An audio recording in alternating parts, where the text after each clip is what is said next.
Hi everybody, I am here today with a lovely young lady who is originally from Saudi and has moved to South Africa a couple of years ago. And I'm gonna let her introduce herself to all of you today. Thank you so much for having me here today. I think that this is such a wonderful opportunity, and so I'll begin by introducing myself.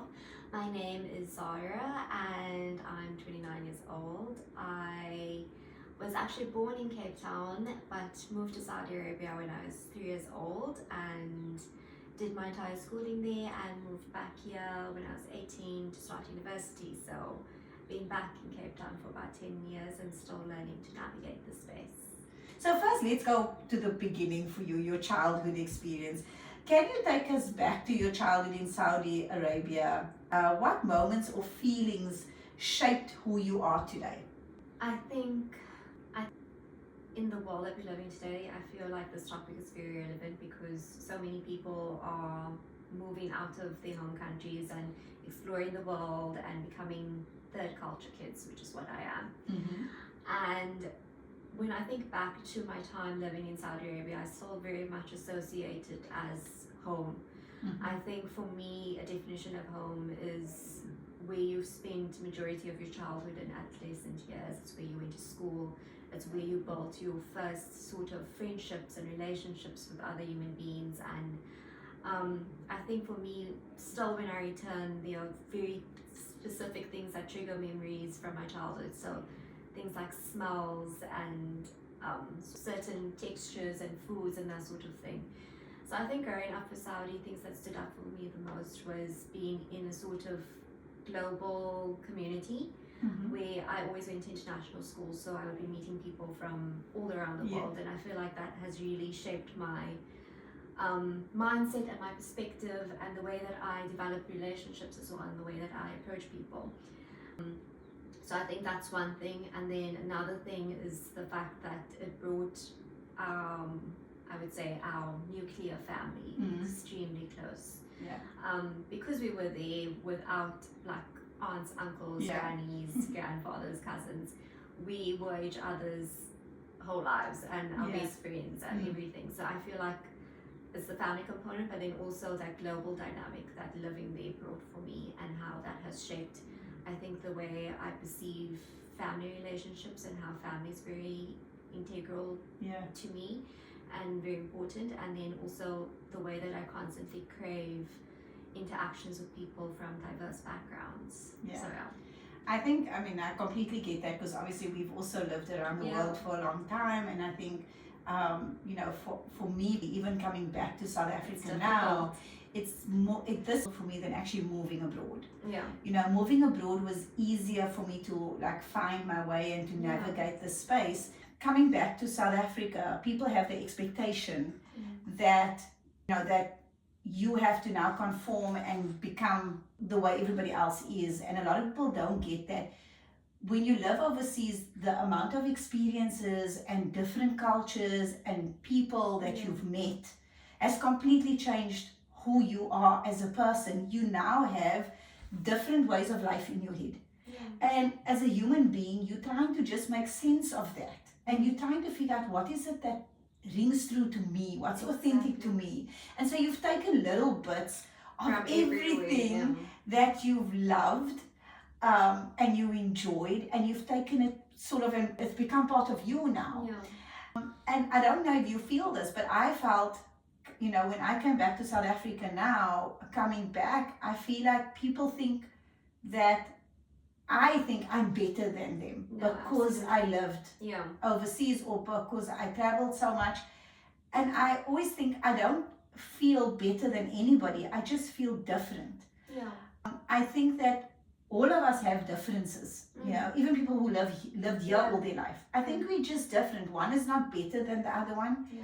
Everybody had their challenges. I think, like you would see, even when you in another country, you also know that's not your home country. Definitely. So you're not exactly completely comfortable anywhere. But you make the best of the situations that you put into. So was it more of a global culture that you sort of adopted, or was it the Saudi culture that you adopted? I would definitely say it was really an amalgamation of many different cultures. So in our household specifically, my parents didn't. So I would be classified here as a Cape Malay coloured as a racial classification. Yeah. So growing up, my parents never really told me what my race was. Like I think here, moving back here, that was something that I really noticed. Like people really interact with you on the basis of your race.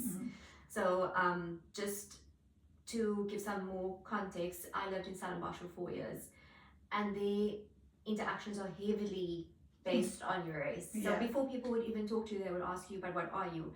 And when people would ask me that, I assumed they meant nationality, but then they would actually mean race. So when I moved here at the age of 18, I had to ask my parents, like, what do people mean when they ask me, like, what race am I? What am I? And then they had to explain to me that I'm racially classified as a coloured. So growing up, my parents didn't really fully enforce that Cape Malay coloured culture in our household. They also adopted a global perspective, I suppose, because of the expat community that we were in. But then because I was exposed to the Saudi culture, so because I had so many Saudi friends and also just Middle Eastern friends, I adopted an Arab culture as well, which was specifically Saudi. It's obviously nuanced between the Arab countries.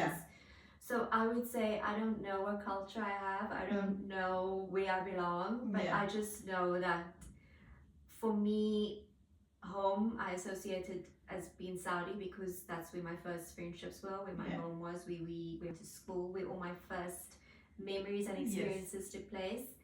But then now I'm here and I'm here for 10 years and I'm married here, and I've formed such beautiful friendships that have evolved into almost family members for me.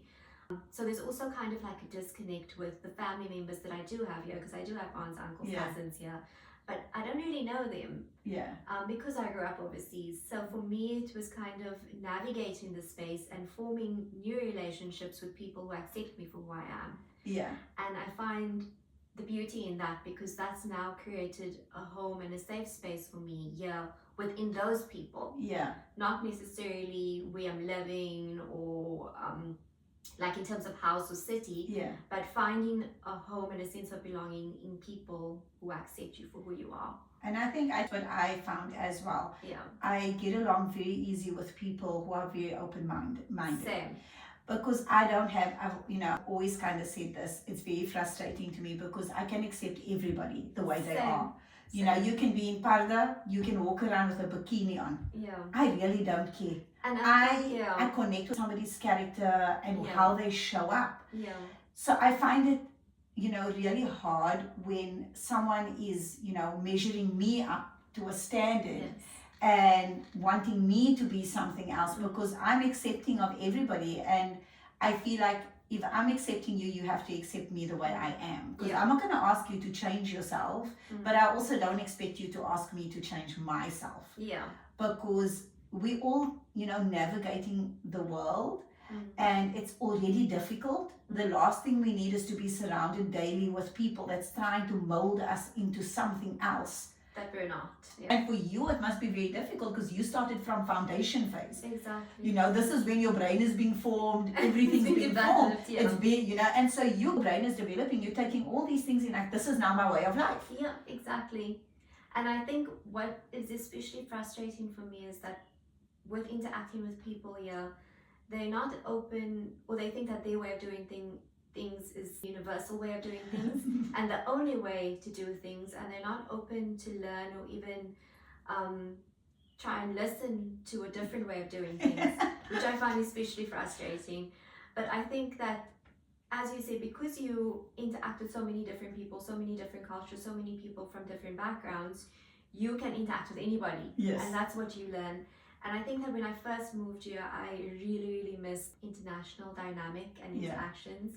But then I tried to look on the bright side, and this was the first time when I moved here that I met people with so many different socioeconomic backgrounds. So I met people from all different sorts of upbringings and that sort of thing, whereas in Saudi it's very much a bubble, and it's very, very, everybody's well off. You don't find people who the poverty level is not is there. Yeah. So that was a really big eye opener for me, and something that I really appreciated, and I realized that was something that I took for granted growing up in Saudi, and it was something that it was like an eye opener, because I realized how privileged I was growing up, and also how sheltered I was at the same time. Yeah. Because it was the first time that I actually realized that people are very differently blessed and have different circumstances. Yeah. And I feel like that was also a moment in my life where I felt like I matured and I was able to look beyond certain things and look a bit deeper into people's backgrounds and how that has shaped them. Yeah. And that has enhanced my ability to act with anybody and everybody that I come across. But I think that, that comes from you having a very open mind to things. And not being judgmental. Yeah, and being able to adapt. Yes, because you can now look at something and you find reason to try and understand it. Yeah. Rather than to judge it, you look at it and you go, well, let me understand. Yeah. I want to understand, how did people get here? How did this happen? Is there a way that I can help? Is there a way that I can make a difference here? Yeah. And I think that's what a lot of people don't get. I think coming back to South Africa, I always wish that people realize that we're learning from people that's never moved, and I see the stability they had. I see that they're still in the same place, they're still living sometimes in their mom's homes, and it's so beautiful. There's a beauty to that as well, that they've had this, which we didn't have. And then I look at that and I think, I can learn from that, and I can gain that, that they have, and at the same time they can get the global perspective of life from me, and we can really learn from each other and take from each other. And instead of looking at it as differences that sets us apart, if we can look at the the things that bring us together and the things that actually can connect us, and how we can actually learn from each other. And I think that is what I'm hoping, even from this interview, everybody out there can actually understand, that is that you don't have to see it as we were better off because we live out of the country, or anything like that, because it's not like that. Different people move for different reasons. Yes, most people are because careers, better opportunities, to get away from anything. It's just, this is an opportunity to be able to get employment, and especially today, I think a lot more people are moving today because of that. And so it's understanding that, but I do hope that from this interview people realize the opportunity we have to be able to learn from one another. Now when you look at your parents, how have they encouraged your independence and empowered you as the woman that you are today? I think it was heavily, looking back and reflecting now as an adult, I think it was heavily our household. So we are a predominantly female household. One sister, and so my dad was basically the only male. But I think that our household was essentially a very feminist based one. We, irrespective of my age or the grade that I was at school, it was always like my parents would always prioritize and instill work ethic and academics for me, because they really wanted me to build a future and a career for myself where I was independent and I was financially stable and independent as well. And just that sort of empowerment was constantly reinforced, where academics was the core focus for me from my parents. And I feel like that has largely shaped the person that I have evolved into. And I think that even in terms of household chores, it wasn't like, oh, you're a girl, you need to be cooking and cleaning and you need to do X, Y, and Z because you are a girl. It was very much like, I wouldn't say, even the other roles in our household, it wasn't very like gendered. So my mom wasn't really expected to be cooking and cleaning and serving her husband and serving her children. My mom had a career, she's been a working professional for years. And my dad would be cleaning and doing dishes. So it wasn't like very strict gendered roles, is what I'm basically trying to say. And I feel like growing up in that environment I thought that's normal, and I thought that's what all households were like. And then I moved here and I got the biggest culture shock of my life because I didn't realize how those gender still exist here. Still exist heavily and so integrally into almost all households that I've been exposed to. I know when I was growing up, it was the reason why when, I chose that when I raised my family, I raised them differently because I was a girl, the only girl. So everything fell on you. Two brothers. And I was the one expected to help my mother. I was the one that was expected to do things. And if I didn't, then I wasn't a girl. Yeah, exactly. And there was a lot of things I could not do. That like, no, you're a girl child, you don't get to do that. No, there's all boys sitting there, you can't sit there. You can't watch TV with all the boys. You need to go sit somewhere else. So all these little things. And I always would say to myself, one day when I have a daughter, I'm not going to do this with her. Like, she's not going to grow up this way. That was exceptionally important to me. And I think I was very grateful because we got to move when, the kids were much younger, and so I had the opportunity to raise them the way I wanted to raise them. Without because and if I can understand your raising you the way they did, because our household was much the same. We had the two sons in the house, but it wasn't a thing of I had to do everything or he had to do everything or whatever. It was a matter of we work together as a family. There wasn't even a thought of it like, oh, you're a woman or I'm a man. Nothing like that. My husband gets up every morning, makes coffee. That's what he does every morning. Without fail, he brings me a cup of coffee. Always has. He will come back home and he'd still come see to the kids. It will be like, okay, your night to look after the baby tonight. You have to listen for him to cry because like you were away for a couple of days. And we just it just seamlessly happened. And like you said, we never place in our house ever. So for them it was equally difficult coming back here, and then what am I? And then the second thing was exactly what you're saying now is, you come back as a girl child and suddenly, for Tashrika, she comes back into the family and they're like, no, but you're a girl, you can't do that. I remember when I said to my family, Tashrika is going to move to Cape Town on her own. She's going to move up here, she's going to study here. How can I let her live on her own?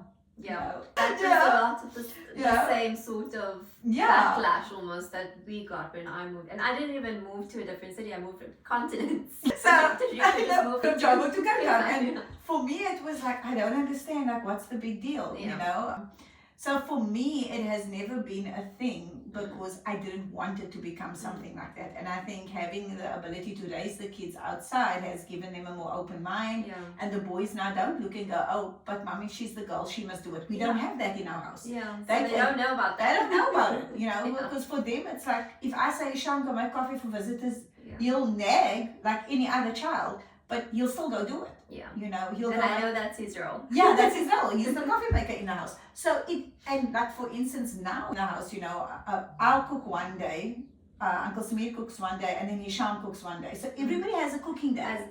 It's not, and if I can't must still be initiated. I can't even make toast. But we said too, we're going to start teaching him now. But it's one of those things that it's funny because even though I grew up with like that kind of space, having lived away for so many years. And I think also the person you've married. Yes, and the person that I've married comes from a very different household. I mean, they were two boys, and there is a huge, I think 14 years difference between him and his brother. So he was the adult, and his father obviously passed away at a young age. So, at 13 years old, he became dad. So that perspective has also shaped and influenced. So our whole family dynamic is different because he was like, I was cooking and cleaning. Hisham and Amir must also do the same. They must into their own rooms. They must do their own thing.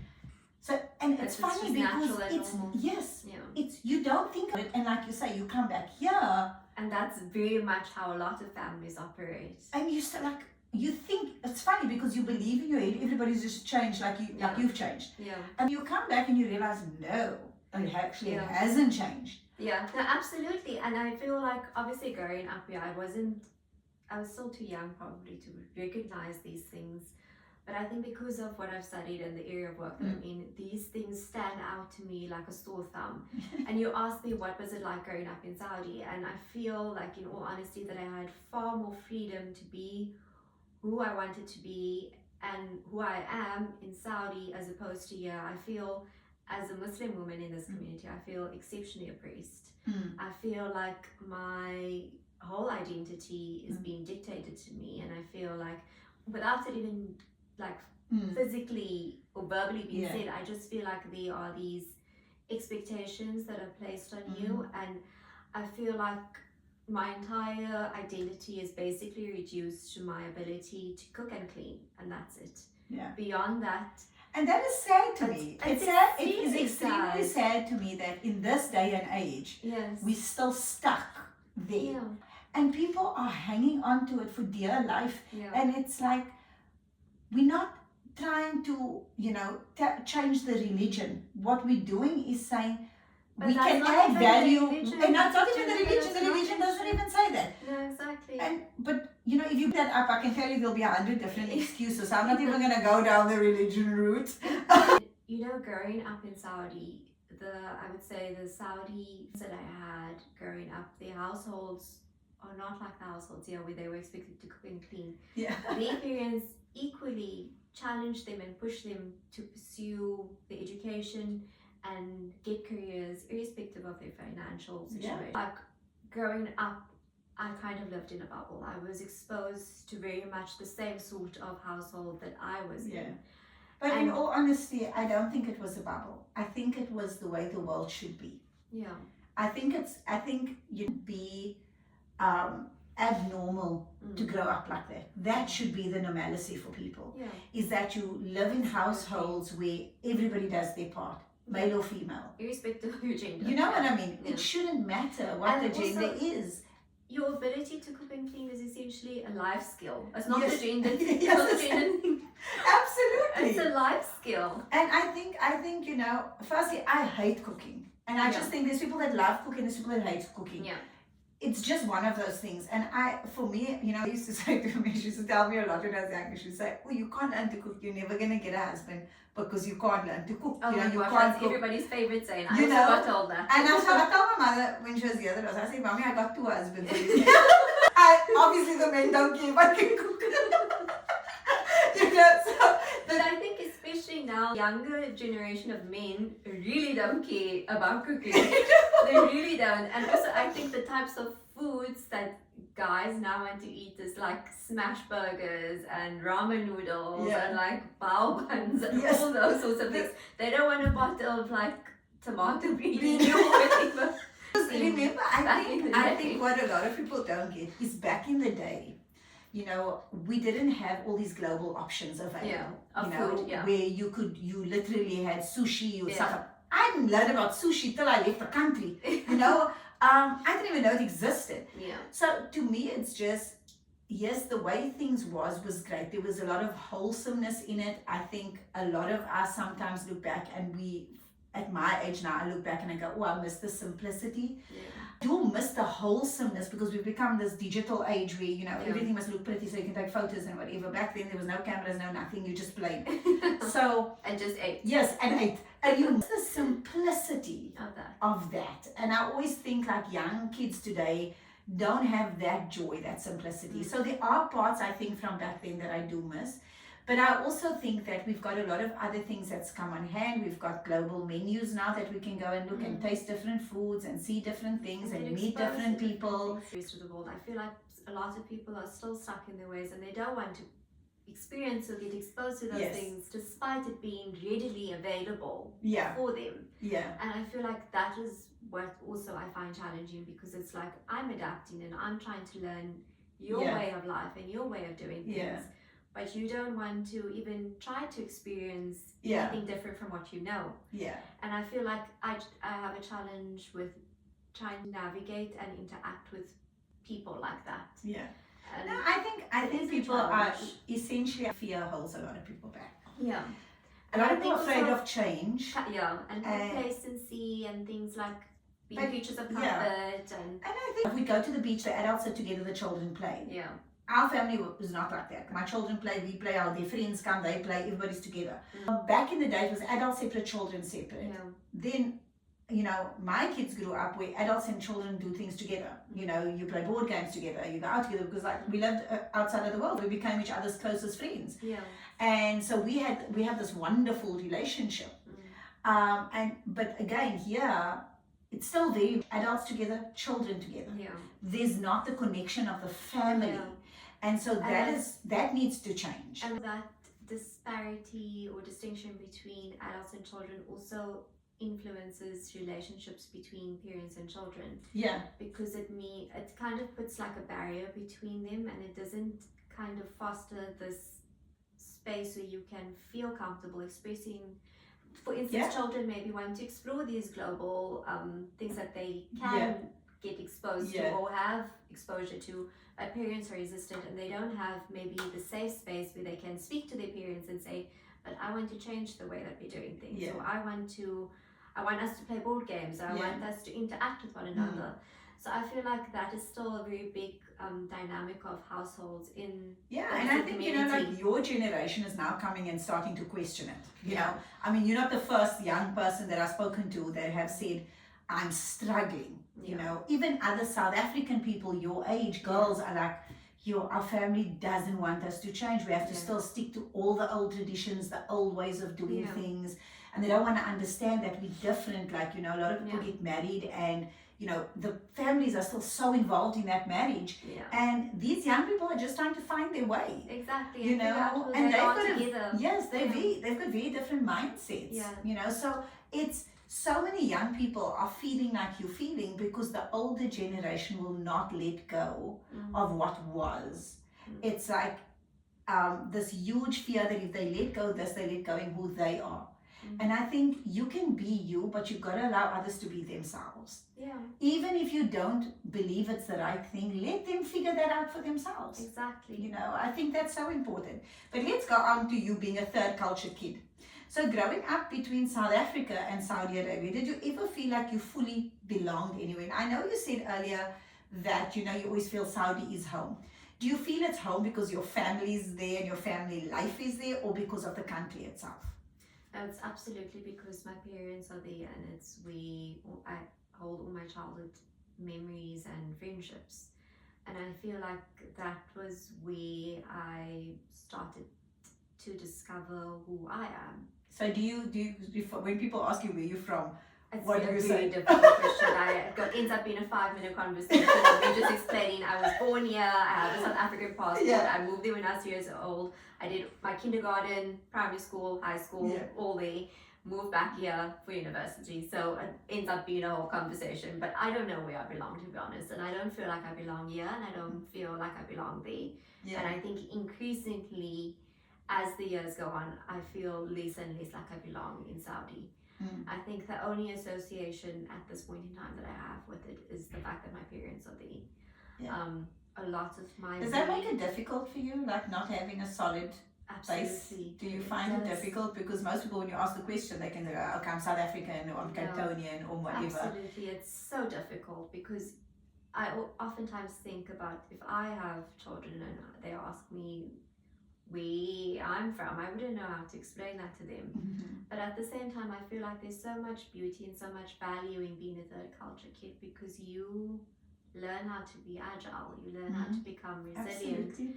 And those are characteristics that don't just carry you in your personal life, but they carry you through the toughest of tribulations. I think they should start making third culture kid passports. I think so as well. They should create its own little passport for third culture kids. Because I think it is very difficult, because you feel like if you say I'm South African, you feel like one whole part of your identity is gone, even though you hold a South African passport. You're not really South African in the heart completely. And then you've grown up in Saudi, but if you say you're Saudi, then you're also looking at, but then the other part of my identity is not there. And you kind of want a way of being able to frame it where both is there, that you don't have to choose one or the other. Exactly. And I think essentially as human beings, we have this innate desire to belong, to have a sense of belonging. And I think that for me, being here for the past decade, I've kind of had the opportunity to discover who South Africans are and what does that mean, and what does it look like, and what does it feel like. And I think that it's been a difficult journey, but a very much needed one. And I'm beginning to feel a sense of my South African identity, and while at the same time keeping that Saudi one, but it's the Saudi one is becoming, I feel, less dominant, and the South African one is becoming more dominant. And just feeling that shift between the two different parts of myself has been an interesting experience in and of itself. Mm-hmm. And also a scary one, because it's like, who am I? Yeah. Who am I at the end of the day? But I feel like I'm never really going to know who I am, because it's a constant learning experience and a constant journey that you're on. And I feel like for me, having core characteristics and personality traits are what I base who I am. It's not necessarily about nationality or culture or tradition or ethnicity. It's about who I am in terms of my personality and my character. Yeah. Coming home is not on a map. Coming home is to yourself, you know. And I thought that was so. And it was so true. It's so true, because I think what I've learned living in so many different countries around the world, what I've learned is that wherever my family is, that's home. Yeah. Wherever I sit and I'm at peace and I'm myself. And I think this is what I think a lot of people out there don't get. When you become truly yourself in the most authentic manner, exactly, it's very difficult to let that side of you go. It Conforming is not an option. It's not even a plan B for me. I cannot conform. Once you find that part of yourself that makes you light up, you don't want anyone to take that from you. No, exactly. And you know, I think another big component, I think we touched on this, is like how Tashriq and I both moved out on our own at the age of 18. Yeah. Assuming she Yes, was 18. And he was essentially still a child at that age. Yeah. But living on my own for 6 years before I got married, I had so many moments of silence where I would just sit with myself and try to figure out who I am. And over those years, I discovered who I am outside of my family dynamic, outside of a schooling dynamic, outside any sort of environment or space would influence or tell me who I am. I had to figure out who I was. And just having that ability and that time, I think a lot of people, most people, have never ever lived on their own. And it's actually such a beautiful experience and opportunity to discover who you are outside of all these things that have influenced who you are. And when you have had that opportunity to discover who you are without anyone telling you who you are, it's difficult to revert back and allow that, where people are constantly telling you how you should act, what you should say, what you should be doing, and just rediscovering who you are within a space where, for instance, if you get married, that poses its own challenges, because you're two completely different people coming together. So that, for instance, is another thing that you need to adapt to. And that's the thing. I mean, I think Zara and Tashika spoke about it when they were on the show the last time. About them thinking, oh, we come from similar families, but then when you live together, it's completely different. You realize, now hang on, even though we come from similar families, she's also lived on her own for years before she got married. She's developed her own habits in her life. So she's got like, but this is how I do things, and this is how he does things, this is how his family does things, this is how my family does. And so suddenly you realize, okay, hang on, maybe we're not that the same, than we thought we were.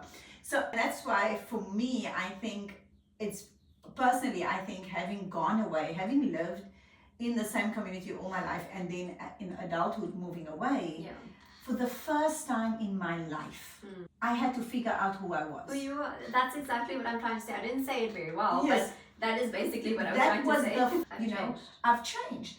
And so you learn about yourself, and I became more me when I was away from everything. Because you get that opportunity to discover who you are. And that's so important, because it takes you through life, because when you are accepting of yourself, and for me, like I said, that was very late in life, but it was the first time I got to accept this is who I am. You also start accepting other people the way they are. They are. Exactly. I didn't come back trying to change my family, trying to change my friends. I didn't do that. I was accepting. This is how they choose to live. This is how they want to raise their families. This is how they are. I didn't say anything. I loved them as they are, because I loved me as I was.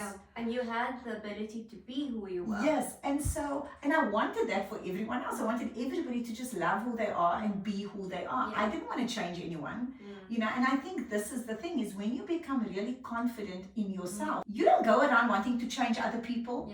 You're sitting there and you're just like, okay, I love you as you are. Just all I'm saying is love me as I am. That's all you want. That's literally all I'm saying. I'm not asking you to change your point of view on the world, on anything. just love me as I am. That's all that I think anybody wants, is to be loved and appreciated as you are, with no need to change yourself so that you can fit into someone else's version that makes them feel comfortable.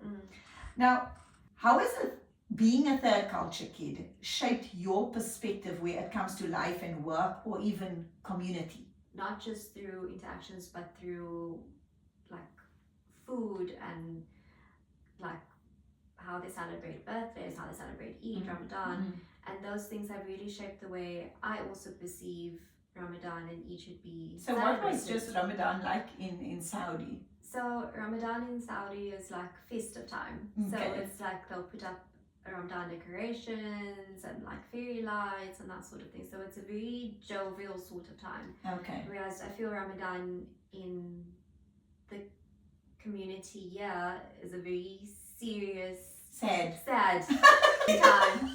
To be honest, everybody's really upset and angry all the time. And it's just, that was weird for me, and it still is very weird for me. Everybody's super happy and super like, just, it's the best time of the year. It's Christmas time. It's literally like, it's like, I'm assuming what festive is like here. But that's what it was like in Singapore, you know. I remember when we first came back after being in Singapore, Ramadan time, people go to the beach and break fast. Yeah. You know, everybody's out breaking fast. You know, you at the markets breaking fast, and people will literally make salah on the beach and all of that kind of thing. And then I came back here, and it's exactly like you said, that's in my brain, that's how I saw it, was like people dread Ramadan coming, like, now we can't eat, we can't do this. We can't have a birthday, we can't... And it's like totally different on the other side of the world. The other side of the world, it's the most joyous time. It's the most celebrated It's the most celebrated time, and people are, you know, having iftars together, and, you know, it's all this kind of thing. And then you come back, and it's like, you know, some people are looking and they go, oh, these iftar parties are haram, you can't do this, and it's like a lot of people feel like they can't leave their house when it's Ramadan time, which is for me. Like growing up in Saudi, like almost every weekend people would be inviting you over, you'd be sharing different types of foods, drinks, everything together. And it's really a time that really brought the community together. Whereas as I mentioned, it's just the complete opposite. But I think also just bringing again the reference to being exposed to different cultures and nationalities there, and then coming here and not having that, and really deeply missing and craving that. But then looking on the other side of things, where I could learn about different races. Because in Saudi there weren't really that many white people, because it's a Muslim country, so obviously Europeans, Americans, although there are a very big community of them there because they marry Saudis, but then they oftentimes become Muslim. So it was quite different moving here and being exposed to different religions even.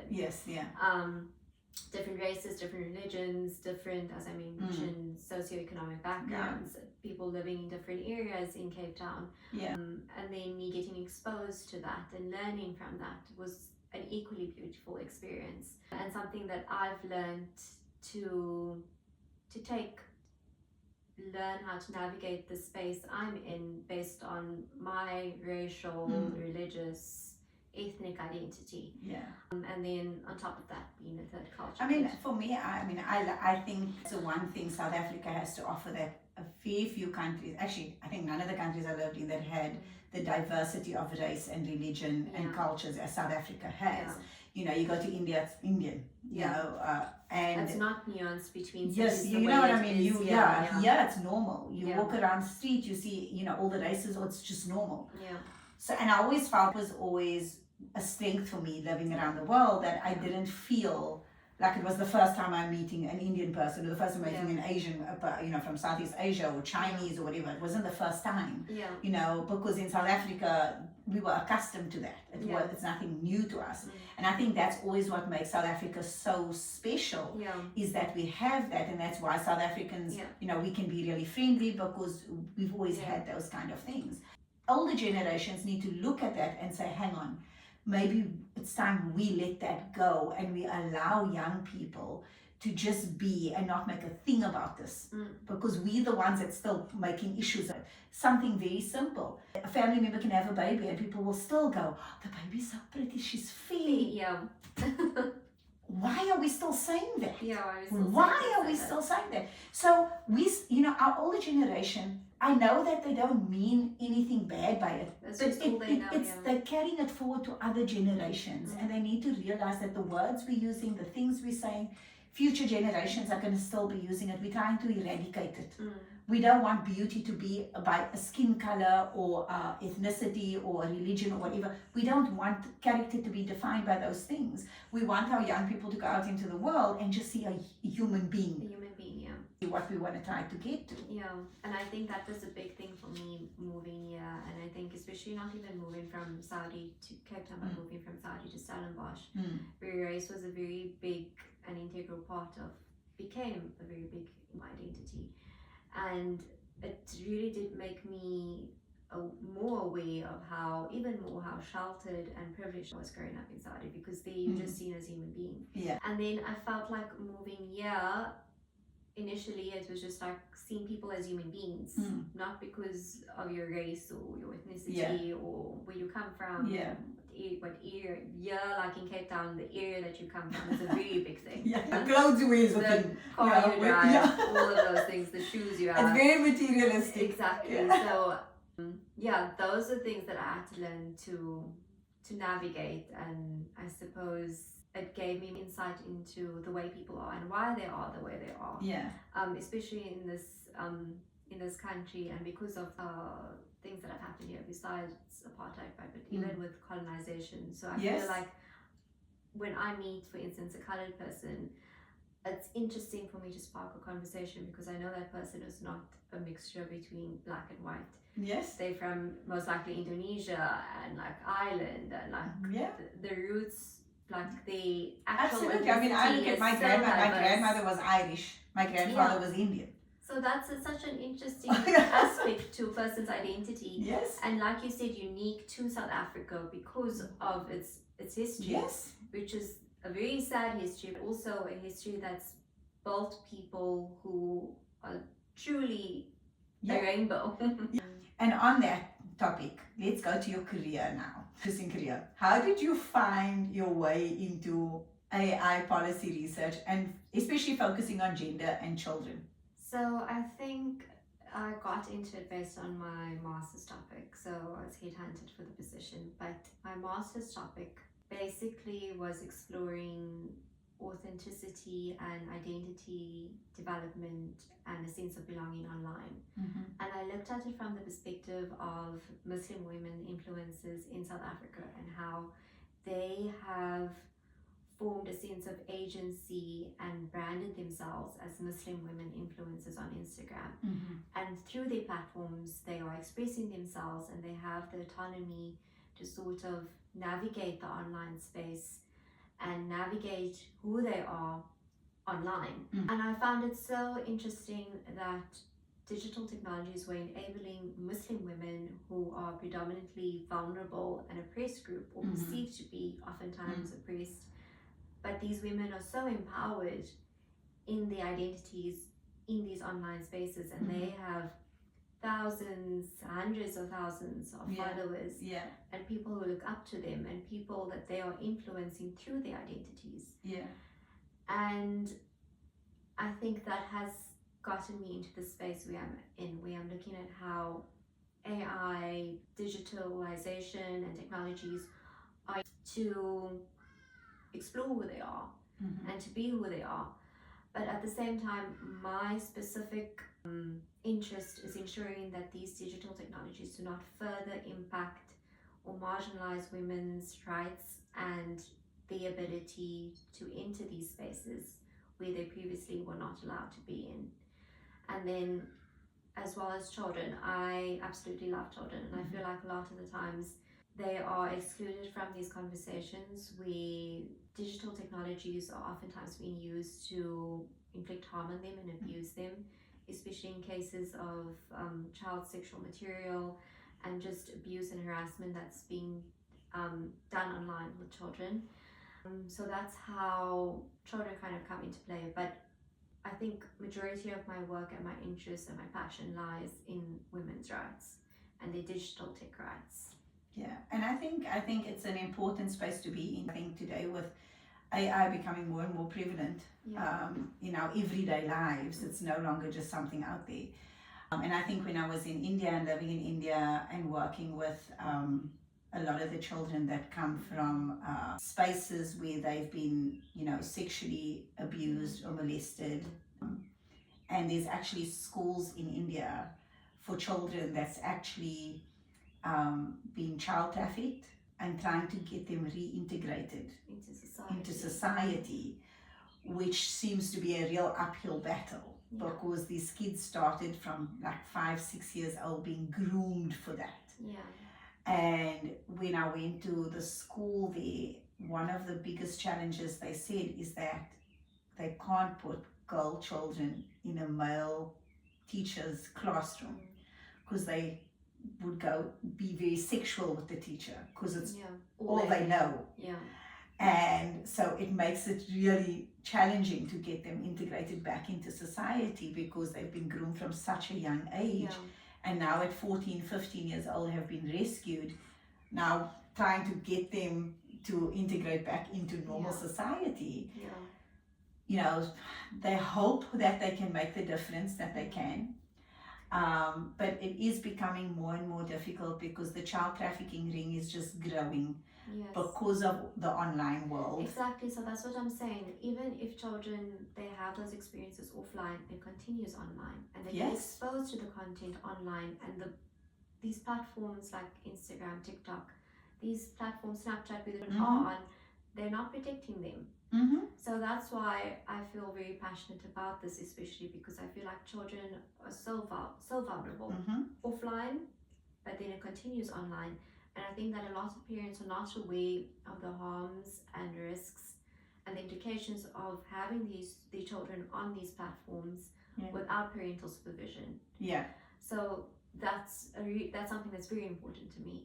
But I think also in terms of just touching on the topic of abuse, so many women in our communities, especially our Muslim communities, are exposed to abuse in some form or the other. And the thing is that it's not being spoken about enough. It's not. It's very frustrating. I mean, coming from abuse, very frustrating. As old as I am, even when I talk about it, I still have family and friends that says, you really shouldn't. It's wrong. It's not okay. And it's like, we're now sitting at a time where from being beaten up by a parent, child dying from rape. You got 7-year-old girls who's been raped. And there was infants. And there was an infant. 2-year-old, exactly. Yes. And you're looking at how can we not talk about it anymore? Exactly. And the thing is that most of the time the perpetrators are a family member. Yes. Whether it's a mother, father, grandfather, grandparent, aunt, uncle, cousin. Most of the time the perpetrators are a family member. And again, these abuses and forms of violence are not just happening in the offline space anymore. They're on the online space. And it's becoming worse. It's becoming worse, especially with things like generative AI, where you can put anybody's face on anybody's body. There's so much pornographic content being made of ordinary women's pictures, videos. Same with children. When parents post their children online, that content is oftentimes being used to create pornographic content of that child. Without their consent, without their knowledge, and it's being sold online. It's crazy. So that is where my area of expertise and my area of passion lies. It's about protecting women and children from those abuses that are being exacerbated by AI. It's already happening offline, and it's been happening for decades and centuries. How do you hope to make a difference in that?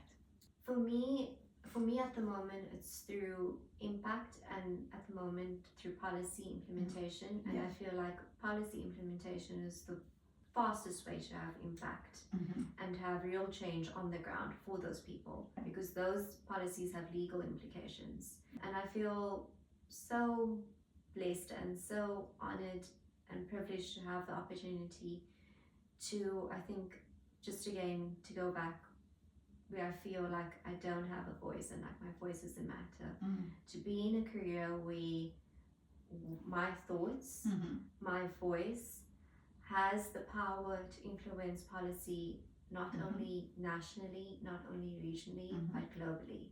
Yeah. And I feel like that is a very important thing to me. And I feel like the work that I do is important not only for other women and other children, but for the world that I want to create for my future children. And if I have to have daughters one day, I want them to be in a world where they can be unapologetically, authentically themselves. Yeah.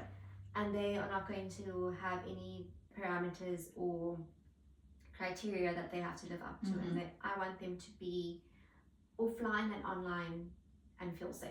And I think that's the most important thing, is we want our women and our kids to be safe, whether they're online or offline. We want them to be safe. And I think that's a systemic change has to happen.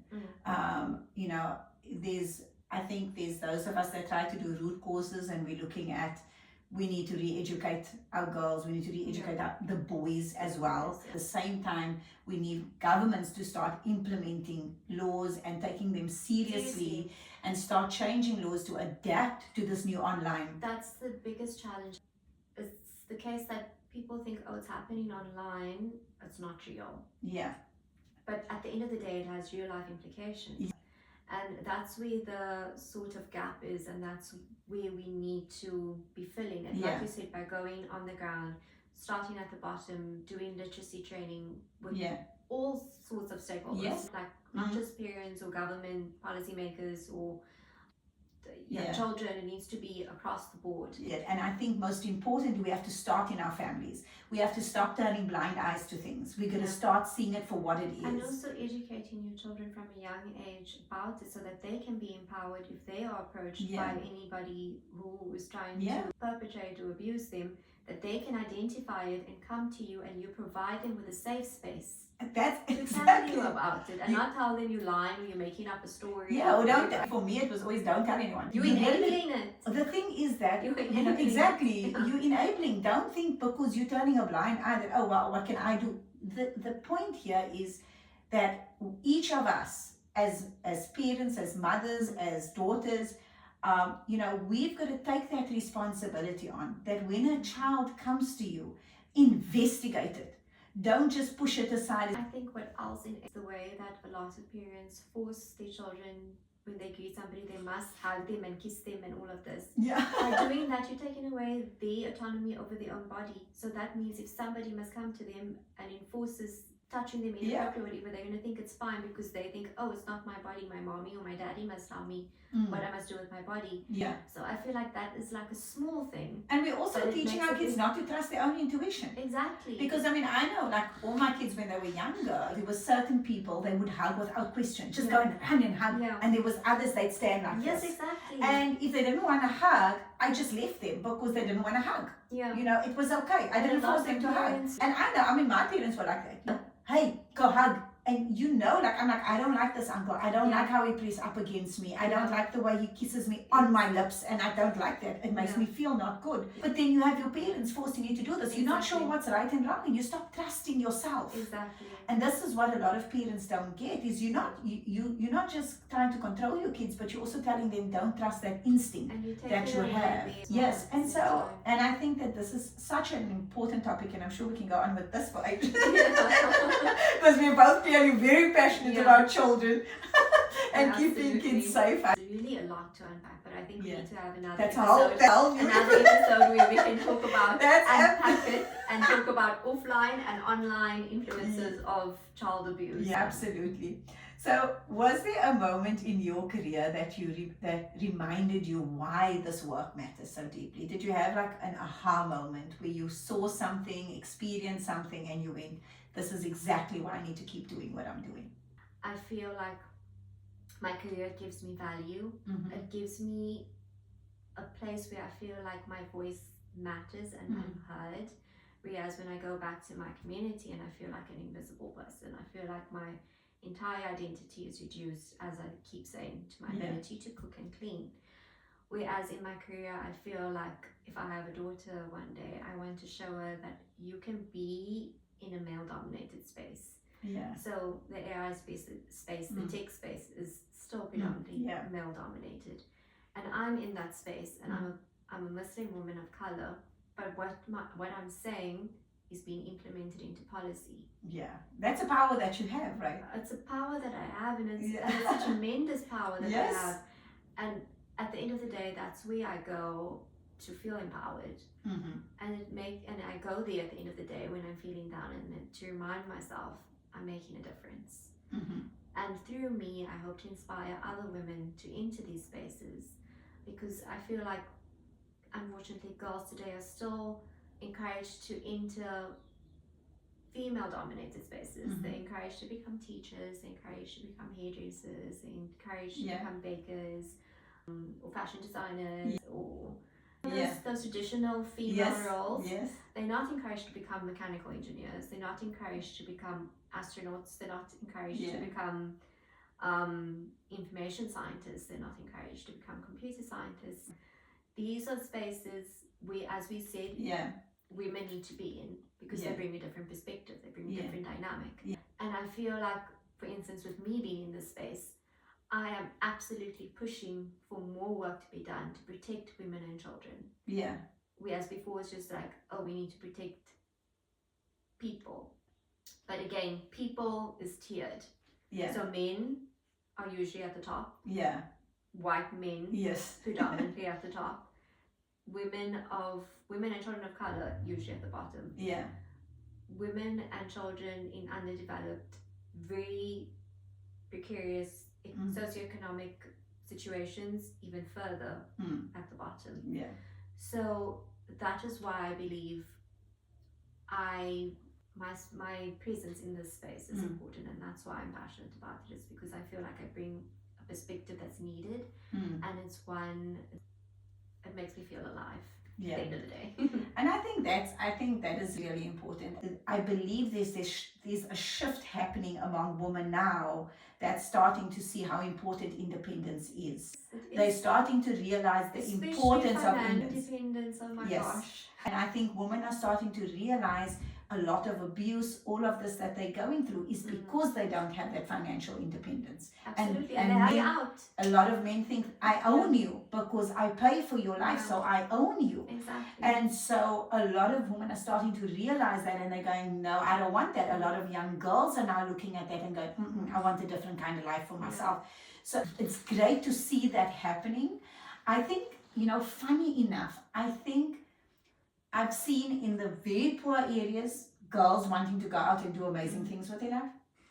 I've seen in the very wealthy areas, girls going out and wanting to become engineers and astronauts and anything else. And then the middle class is where the problem lies. Absolutely. And I feel also in the middle class, it's still very much advocated for to become a stay-at-home mom or housewife and taking care of the family and that sort of thing. So like, yes, a lot of the time they're encouraged to go and study, but then they don't end up pursuing a career. Yes. And I think and I'm going to say this for everybody out there as well, is that what I think is that I don't mind what women want to do. If they want to stay at home, if they want to be... And I think women can feel empowered by taking care of their families, and there's nothing wrong with that. And I think that, and I say this because I don't want anybody to misunderstand what we're saying here, is not every woman must go out and find themselves a career. Exactly. What I am saying is that know who you are, know what fulfills you, and don't let anybody stop you from having the life or the career that you want to have. There are many women that wants to be home with their children, and that's what they want to do, and I absolutely have the utmost respect for that. However, like I say, it's the same thing. Have the utmost respect if you're a stay-at-home mom, for the woman that wants to have a career. Don't judge women or the quality of their motherhood because they have a career, or wifehood because they have a career. Because there are many women in different fields in their careers that are making a difference, that is taking women to another level. It doesn't matter whether you're in a male-dominated industry or a woman-dominated industry. I think that if you're doing something that you love to do, you have a voice, you get to speak up, you get to make space for other women. You get to applaud other women. We need to move away from this thing of women that work together, because men say this, oh no, women can't work together because they're always at each other. And I can't lie, a lot of the times it is. There's this competition. Men have created competition with women and amongst women, and women are now doing it to themselves. I looked the other day and I was thinking to myself, this is hilarious. We come so far as women. We have these wonderful careers. We're doing all of these things. Then you look online and every second screen is of some influencer showing you new makeup, new hair stuff, new things to make you thinner, leaner, sexier. Now I'm thinking, where's the men? Where's the men? Nobody's showing them how to have a six-pack. Exactly. Nobody's saying, oh, you can have wrinkle-free skin. Why are we so obsessed? Why have we become so obsessed to be beautiful? Not intelligent. We're not obsessed with intelligence. No, exactly. How a woman can raise their intelligence. No, there's articles like that for men. How a man can raise his intelligence. How he can increase his power and his influence. We also hear. No, exactly. That is so true. So that's another dynamic that my work looks at, is how gendered stereotypes and norms have been now reinforced not by men but by women on other women. Yes. Because they've internalized it. And things that are prioritized is the way you look at the end of the day. And you go on social media and that's all that matters. Yes. Your looks. It's not about your intelligence, your career, your education, nothing. And I think that, just to go back, I also wanted to reinforce that I think that being a stay-at-home mom, being a housewife is one of the noblest jobs that there is. It's not an easy job and it's not for everybody. But at the end of the day, if that is what you want to achieve in your life, then that I respect that. But at the same time, respect me and respect that the way that I want to be a wife or the way that I want to be a mother is going to look different from what you want and what you deem as being correct. I want to show my children, whether it's a girl or a boy, that I can be a wife, I can be a mother, but I can still be a successful career woman. And I want to show, especially my daughters, I'll reiterate this, that you can be whatever you want to be. And don't let anybody tell you that you can't, because who are they to stop you? You are the only one who can stand in your way, and you hold power that no one else has. And I know I've had friends, who are stay-at-home moms, and the way they are influencing even that area, where they're not just sitting at home and the men come home and they run to cook and they're still independent. I've been with the kids all day, you need to cook. They're not sitting there and going like, my husband's coming home, oh, I must clean up, oh, I must see to. They're not doing that. No, it's like, oh God, thank God you're home, take the baby. And you are night shift. Yes, and so they are also changing that dynamic at home as well. And I think that's equally important, because for their children to see that as well. I'm so glad you brought this up, because that is a very big thing that I've been noticing as well. And it's actually so fulfilling to see, because it's like, that is where the change is also happening. Because now those kids are growing up seeing that and going, okay, this is normal. Yes. And which is why I think it happens every area of life, and I think on all areas of life these things happening. But I think there are people that's trying to hold back from that and don't want to see us do those things. My mother used to say to me, if she comes and if my husband came home and my mom was here, and he'd get in, my mom would say, come make him a cup of tea or coffee, but he's got 2 hands. And she'd go, oh, you're a horrible person. Then she'll get up and I'll say, but why are you making? And then he'd say, no, it's fine, I'll make. Do you want? I'll make for you. And she'll go, no, you can't.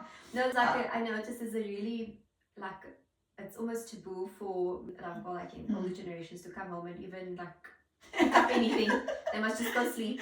They've had a long, exhausting day. But if you're a woman who's working and you had a full, long day, you're still expected to cook. You're still expected to clean, iron, do washing. And the funny thing for me is hang on, there's 2 parents, right?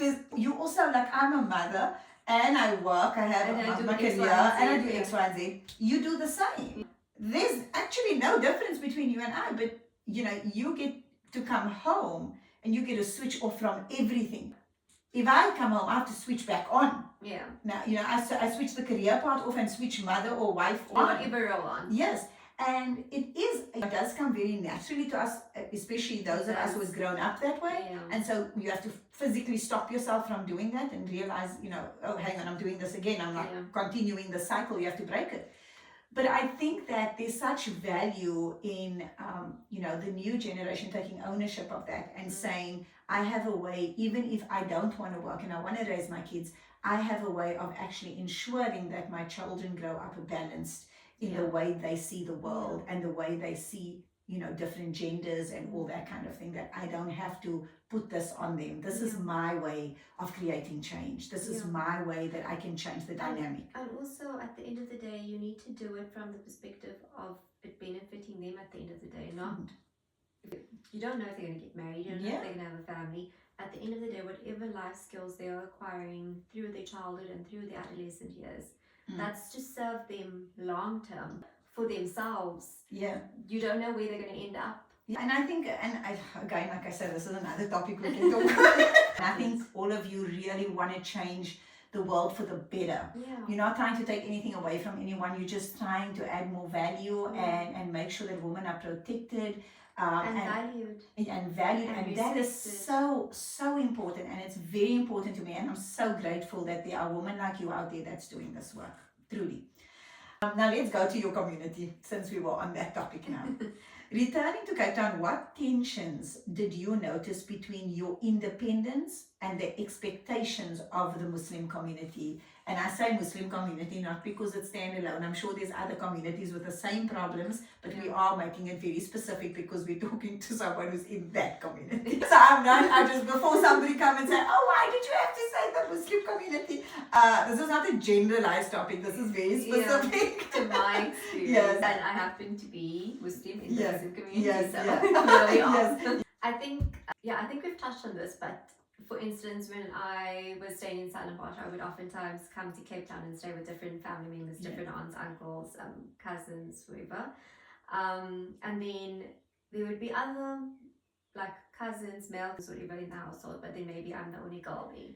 And then I'm there on the weekend, but I have assignments to do, I have studying to do, and also studying. But then when it comes to dinner time, guess who's expected to be in the kitchen, for instance? Yeah. So those were, I think, tensions that I struggled with. It was like, okay, we're both studying. Yes. But why is everybody not cool to help in the kitchen? Exactly. Yeah. So I'm expected to put my work aside and go and help cook, and then it's serving, and then it's cleaning up, and then it's packing away, and then I get back to my work maybe 3 to 4 hours my later. sons would love that household. It was stuff like that. It was like confusing to me. It was like I don't understand. Despite that nuance, because I'm a girl, I must just throw my work aside and go in the kitchen. Yeah. So stuff like that was like weird for me. And just the way people, I think also, the gendered expectations, but the way the Muslim community operates here is largely based on culture and traditions and not religion. And that was something else that I struggled to navigate. Yeah, because obviously you're coming from a Muslim country. I'm coming from, And you're coming here, and then they're making stuff that's not religious into something religious. Exactly. And for you, that's very difficult. And also, let me tell you, many stuff I've found out now that I'm like in my 40s, that actually that's not religion. Yeah. Because my kids have come and said, Mommy, that's not religion. I was like, no, it is. Yeah. No, it isn't. Yeah. And then they'll come and show me stuff that, like proper religious stuff on, and I'm like, all these years my parents lied to me. But that's the thing, they didn't lie to you. But that's they were told. Yes, because nobody questioned it. Yes, you were taught not to question. Yeah, you just keep doing. You just don't question. Yeah. And so a lot of things that was just a cultural thing became a religious thing, which was just a tradition in the family became a religion. That in South Africa, I think. Yeah, no, there is absolutely. Yeah. Having met Muslims in Malaysia, everywhere in the world, I've realized there's a lot of stuff that's been made into religion that's actually not religious. So that was like a really also a big eye-opener, but also a challenge, and still is to navigate. What do you think has been the most difficult thing? You married now. What has been the most difficult thing for you? Because obviously you come from an environment where you saw your mom and dad, work together and doing everything together. Are you trying to maintain that in your marriage now? Do you find it difficult because of the communities you're in now, that it's very different for you? No, I think I absolutely. So for me, as we've unpacked in this conversation, my identity is influenced by so many different things. Being a third culture kid, living on my own, moving countries, and then besides that, also traveling a lot. Yeah. So before I got married, I already knew who I was, who I wanted to be, and also what sort of life I wanted to build for myself in my marriage and one day when I have a family. So I'm absolutely trying to implement those things in my marriage, but I think with any marriage it's a challenge because you come from different backgrounds, different ideologies, different behaviors, different expectations, but then also being in the Muslim community and having those traditions and those sort of cultural practices in place, it does make it additionally difficult to navigate and to figure out what works for me, what works for you, what works for us. Because I think there's only so much of adapting you can do before you lose yourself. Absolutely, and that's the last thing that anyone would want. No, because I think also besides anything, I think being yourself makes you so joyful. Yeah, it does. You know, and when you're joyful, you show up in your relationships, your friendships, everything better. Your cup is full. Yes, because your cup is full, and it's just a beautiful experience. I think the more you try to conform, the less yourself you are, the more your light starts to dim. And the more you live in the shadows, the more angry you are, the more, and that affects your relationships, it affects everybody around. Because not only that, but it affects also your sleep, your eat, your work, your ability to perform tasks, simple tasks even. Menial tasks even, it really does to your life. And I think lots of people don't understand that, is that this is why I think people are trying to pursue things that they really love and they really want to give a voice to, they really want to make a difference in, is because it brings them such fulfillment. And I think it ignites a light in you that nothing can actually put out. You can't that light you can't dim. And I think people misunderstand it's, yes, you want to be independent as a woman, but it's also the fact that what you're doing is so important to you. And I think when that joy in it, you want to share it with the people around you. You know, it's the first thing you want to do. You want to go to your family. You want to be able to say, oh my gosh, I did this today. I experienced this, was so amazing. You don't want people not wanting to talk about your career because it bothers them that you're working.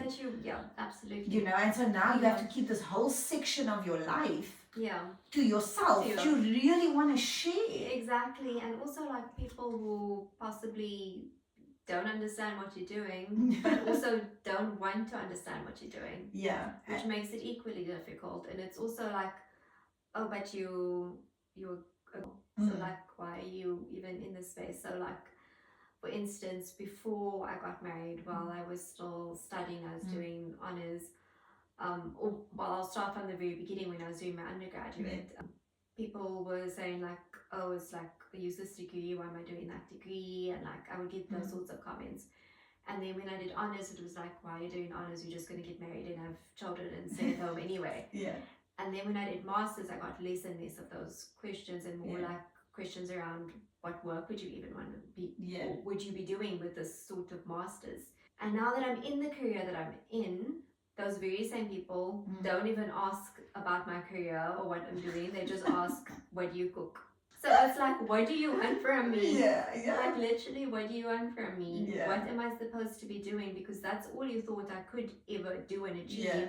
And now that I've beyond exceeded your expectation, now you want to know what am I going to cook and what am I going to clean and what kind of mother I'm going to be. Now that I'm in a career. So and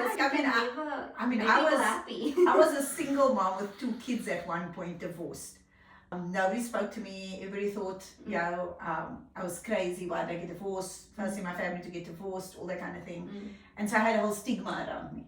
Okay. And I think what I found was, because I when I divorced, I had my work.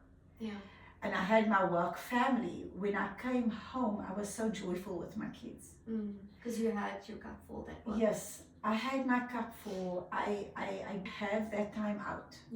You know, to be a better mother and show up yes, in a and better so I could space show for them. Yes, and I could show up as a better mom for them.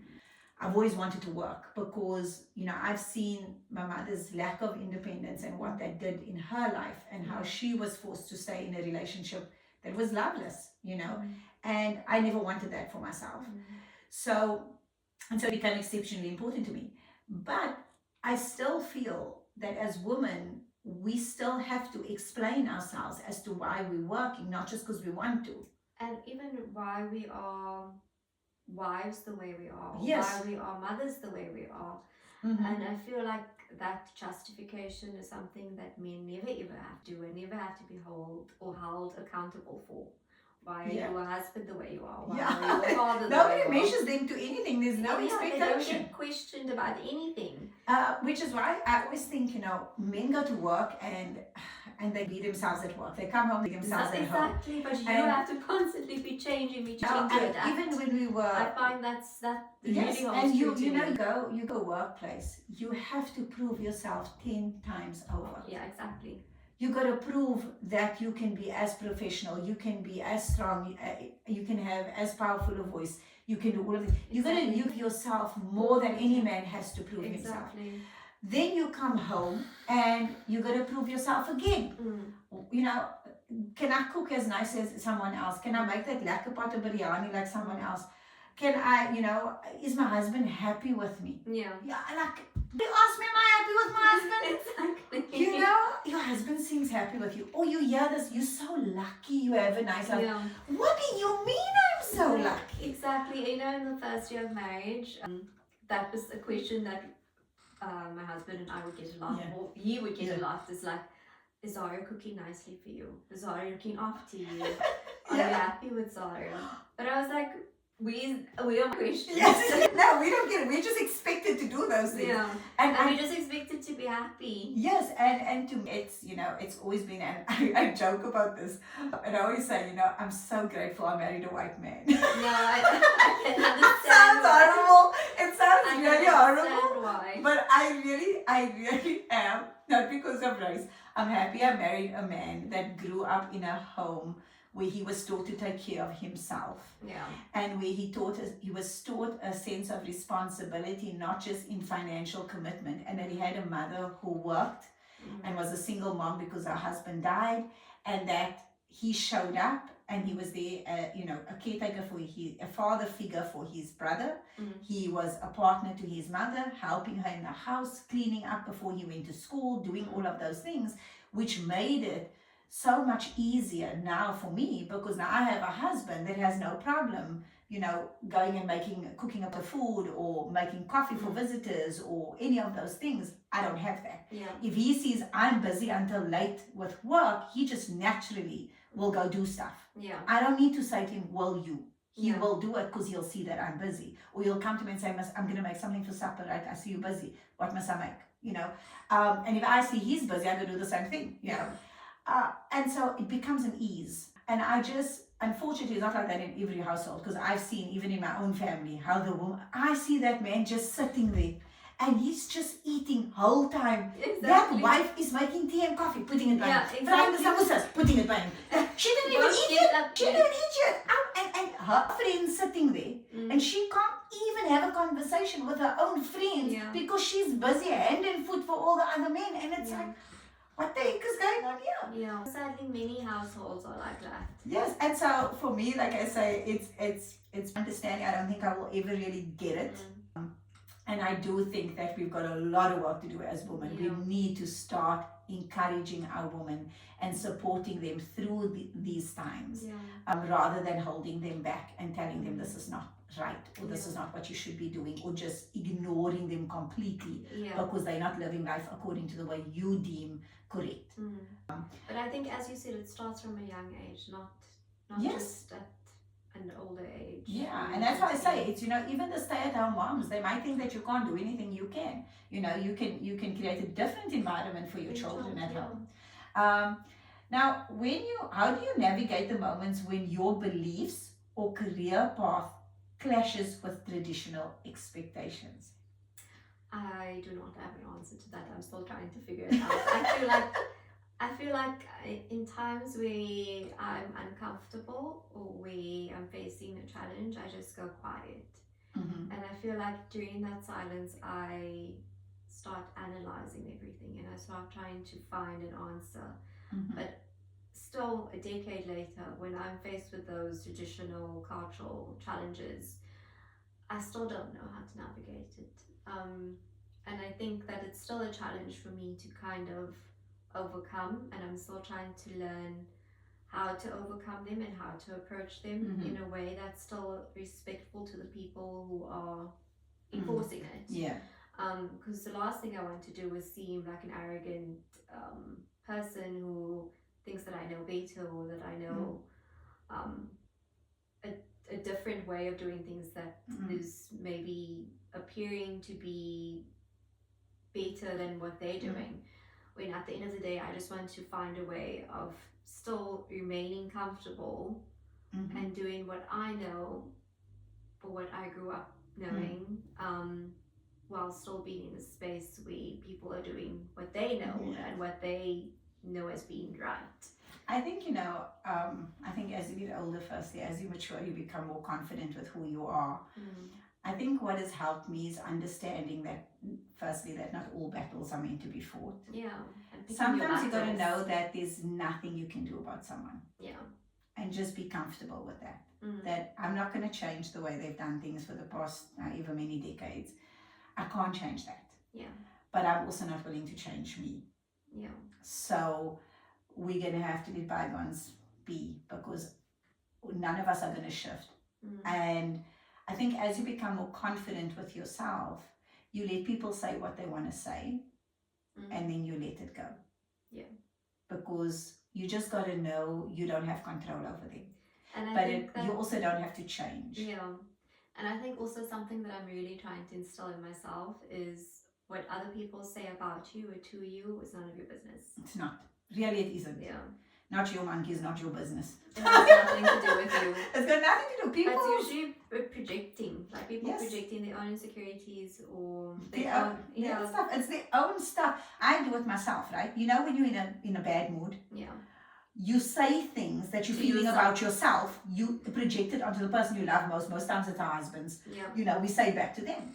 When we sit in retrospect and we go, okay, I'm sorry, I shouldn't have said that. I was feeling a bit down with myself and I took it out on you. Yeah.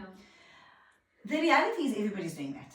Everybody's walking around the world with these chips on their shoulders and taking it out on other people and blaming other people for the way they feel and what is going on. I think the one thing for me is that I've realized that everybody else is my mirror and I'm their mirror. That's what's happening in life. If I'm surrounded by a lot of people that are very judgmental, then I have to stop and take a look at myself and ask, where in my life am I being judgmental? If I'm around people that are trying to change me, then I've got to look and say, who am I trying to change? I think it's a very easy thing for me to do, because when I look at it and I go and I say, oh crap, well, I can't work on them, but I can work on me. I can't change the way I am seeing life, the way I am doing life. And I think there's the saying that says, who you surround yourself with is who you become. Yeah, absolutely. That's so true. And so we've got to be very aware of who we surround ourselves with. It is exceptionally, people think it doesn't matter. It really does matter. If you are around a lot of closed-minded people, you will become closed-minded. Yeah, absolutely. If you're around a lot of judgmental people, you will become judgmental. Yeah. You won't even notice it in yourself. You'll excuse it as a different kind of behavior, but it's the same thing. Yeah. For us, the only control we will ever have is ourselves. That is where it stops. I can have a client and I can't force them to change. Yeah. I cannot force someone to change. I can't force someone to see something they don't want to see. You are a beautiful, kind, loving, sweet, honest human being. If somebody doesn't see that in you, it's not because you're not that. Yeah. It's because they're not that. They cannot see something in you that they don't see in themselves. You can only see it in someone else if you can see it in you. So if I look and I go and I see a stay-at-home mom and I see a strong, independent woman, even in a stay-at-home mom, it's because I'm a strong, independent woman, I can see it. No, absolutely. If I don't see myself as a strong, independent woman, I will look at any other woman. They can be as powerful as hell and I'll still see them as not being powerful. I'll still find something wrong with them. I will find something fault with them. The fault lies with ourselves. And like you say, as we're going through life and we learn more about ourselves, the more we become ourselves, the better we show up in the world for others. Yeah, and I think the more we grow, the more we acquire those skills Yes. and tools to navigate those challenges. There's certain people in the world you cannot have arguments with. Yeah. You got to just get comfortable with that. You cannot just debate. You know, I could sit with you and we could have a healthy debate. Yeah, and a respectful And we debate. could get a respectful debate, and we could get up and be friends and move away. Yeah. There's other people you can't do that with. No. The whole family break up with that. So much choose sides now of who they're going to sit with. You know, it's not healthy. It's unhealthy ways of doing things. I implore everybody else that's out there to do the same thing. Find yourself. Find your home that's here. Yeah. Because the closer to home you get, the closer to your own heart space you get, where you know this is who I am. Yeah, and I'm not negotiating. I don't even want to. I don't have plan Bs. I don't have other ways of doing life. This is how I do life. This is how I show up. And if I'm not your cup of tea, just don't go find coffee then. Because I don't need people in my life where I have to continually prove myself to. I don't feel that we're not kids, you adults. You shouldn't have to prove yourself to your friends. You shouldn't have to prove I love you by being with them every weekend. You don't have to prove yourself to parents and say, I'm going to call you every day so that you know I love you. Yeah. I'm not going to cook for you all the time to prove myself as a wife. I cannot be with people like that. Because for me, I can't either. For me, I know I'm a busy person. I know other people are busy. I know I'll see you when I see you and you'll see me when you can see me. There's no issue. I don't need you to do that. Even being married, I feel like I absolutely adore my alone time. Yeah. Whether it's a walk-in sea point, whether it's even going to watch a movie, a circuit on my own. I just love being alone. Yes. And that stillness, even though it's not quiet in the movies, but I mean just that peace and comfort of knowing that I'm comfortable being alone is a very powerful thing, because I know a lot of people are not comfortable of being alone.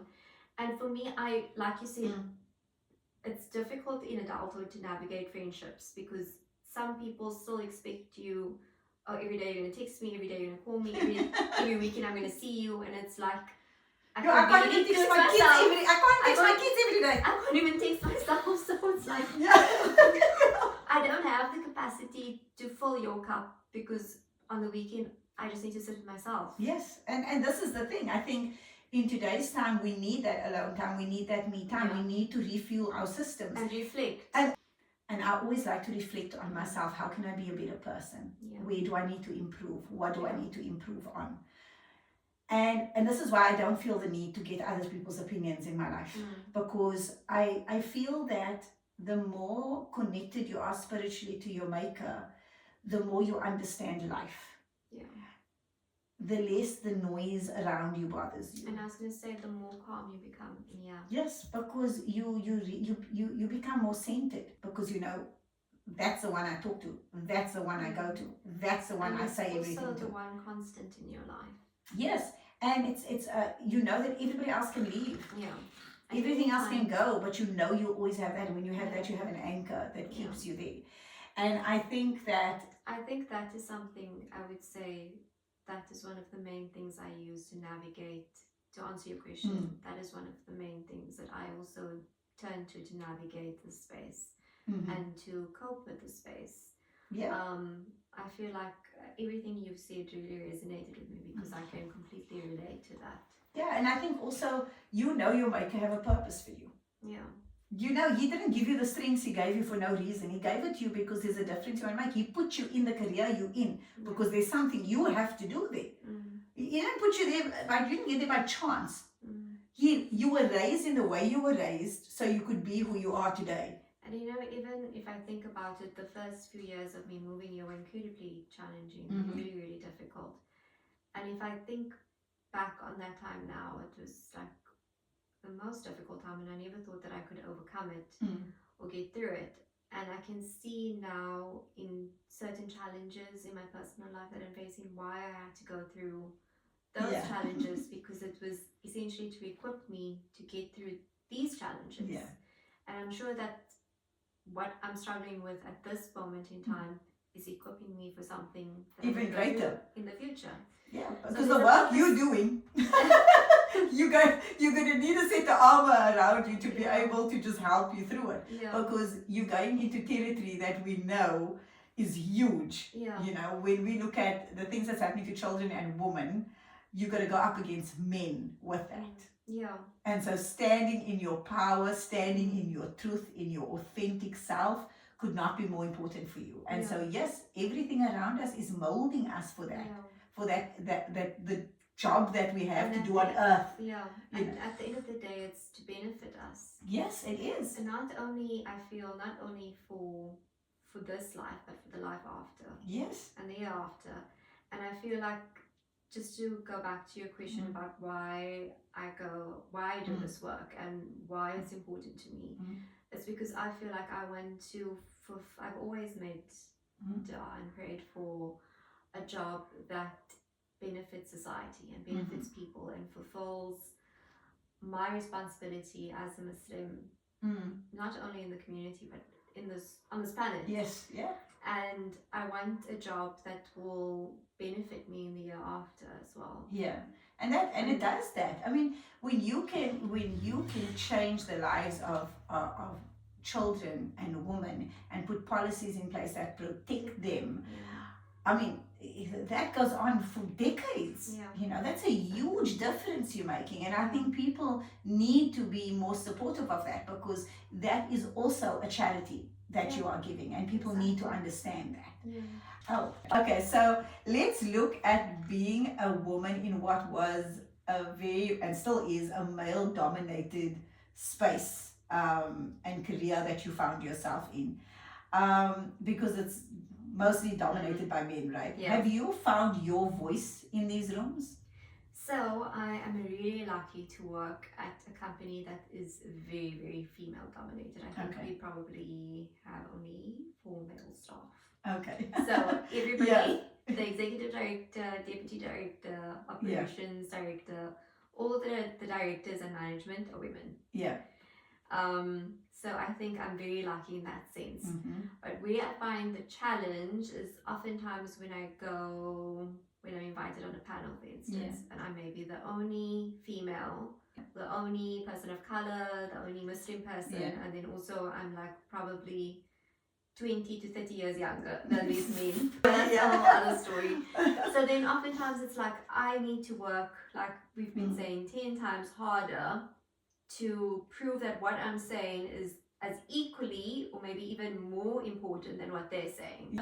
Or like if I go to a conference and I'm trying to network, and then I'll be approached by men at the conference, but then they're asking personal things like, am I married, or for my Instagram, no ways, or stuff like that, and it's like nothing to do with the work or the conference. That's frustrating. And it's like, how am I supposed to be a professional in this space if I'm struggling with things that I would experience outside of? And you would think that, you know, the space that you're in, men are intelligent enough to know better. So you, as a woman, as a speaker, you're told, dress like this, do this, wear your heels, do that, because this, and you're always trying to get past that, and you're always trying, I don't want you to see me for prettiness or sexiness or what.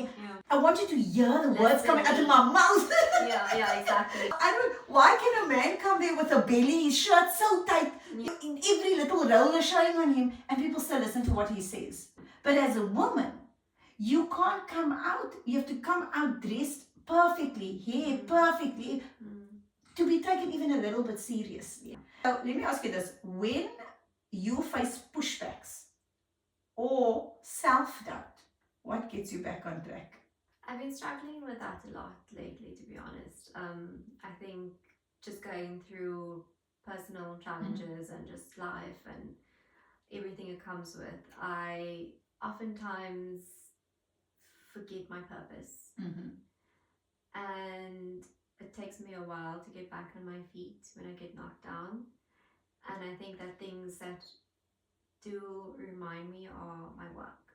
And I feel like it's so sad to say that I feel like work defines me, but at this current stage of my life and where I am, I feel very much that the work that I do defines me. I think it doesn't just fulfill me, but I feel like it also sort of illustrates the character that I have and the type of person that I am and the type of person that I want to be. So I feel that a lot of the times when I face personal challenges, I throw myself into work 10 times more. Yeah. Because it's not only a distraction, but it's something that, like I said, reignites that light. But I think also you have an appreciation for what you do when you're at work. You know, there's an appreciation that happens there for who you are. And I feel like being at work, it gives me a space where I feel seen, where I feel heard, where I feel acknowledged. Like you were saying, when you got divorced, you had a work family, and they filled your cup. Yes. So I feel like for me, that's what work does for me. If I'm in the office and then different colleagues will come to me and they'll be like, oh, Zara, what do you think about this? Or what thoughts do you have on that? And they'll listen to me and they'll value what I have to say and they'll actually implement it. Yeah. And I feel like that those are things that fills my cup. And I feel like, so we have these weekly staff meetings, for instance, and we give shout outs and announce wins. And we express appreciation, and almost in every single staff meeting I get a shout out, and they were actually saying this week that I'm the one who gets the most shout outs, not that it's a competition, but then they said that, and it's always reference to my character, or like how I work, or how I'm readily available to assist colleagues, and how I do it in a quiet way and not in a boastful way. And I feel like those are things that just really fill me up and make me feel happy. And I actually think families need to start doing that, having shout outs. I agree. I actually think we need to set family meeting times to have shout outs for people, because I mean, I know. And just express appreciation, because oftentimes we take things for granted, I think. Yeah. Like, honestly, just a little thank you. Yes. Goes so a for long me, way. I also think, I mean, every morning I start with 2 pages of gratitude. So, you know, So I'm reminded, I remind myself every day of every single thing, every plant and tree that's outside I'm thankful for. Yeah. So I think I try my best to live in that state of gratitude and in a state of grace where I don't take things for granted. It's difficult because when you are that person, it's also difficult sometimes understanding that others are not. Yeah. You know, that not everybody's like that. Are not. Majority of people, I think, also, not because they don't want to be, I just think you just exist in the world.